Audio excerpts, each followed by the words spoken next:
What's up everyone, welcome back or welcome to it. For this week's YouTube video, I'm just going to be jumping into 3 quick tips you can use to make your videos look more cinematic. Today we're just going to jump straight into it. The first tip is to shoot in slow motion. This makes your footage look a lot smoother and makes your B-roll footage look a lot smoother as well. It also makes your footage a lot easier to edit. If you're editing a B-roll sequence, make sure you shoot in slow motion or at least 60 frames per second so you can half speed your videos. But make sure you use the 180 rule when you're doing this.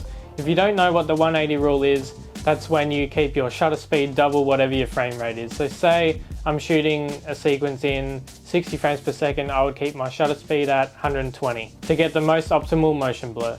If you use B-roll sequences in your videos a lot, make sure you give this one a go. It can really help you out on your B-roll shooting sequences. Tip number 2 is to use black bars. Black bars are the 2 bars that sit at the top and bottom of your video to give it a more cinematic look. You can add these in while editing fairly easily by using a template you can download online, or you can figure out how to do this by yourself in your video editor. This is a really easy tip to give it a more cinematic look and make it more like a movie or a film. An alternative that you can do is to use a wider aspect ratio. That's typically what I do. If you're shooting in 4K in Final Cut Pro, you can change the settings to make the frame a little bit wider. You might have to scale up your footage a tiny bit, but you won't lose any quality in this 4K setting, and it'll give it the same effect. And when it's being played on YouTube or another video player online, when someone puts it into full screen, it'll automatically give it those black bars, which can really simplify the process.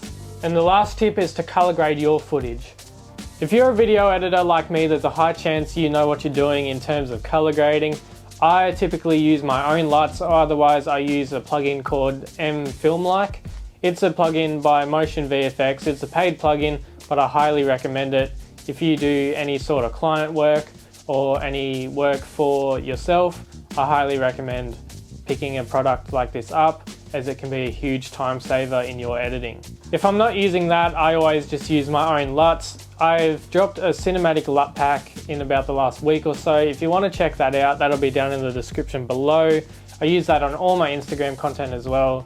So if you want to check that out, follow me at JakeFilmAndPhoto. But that's about it for today's video. If you guys have enjoyed it, make sure you hit the subscribe button down below. Check out the description box while you're down there. I have my Instagram link down there for you guys to check out. I'm posting daily reels, and I'll have my cinematic LUT pack linked down there as well.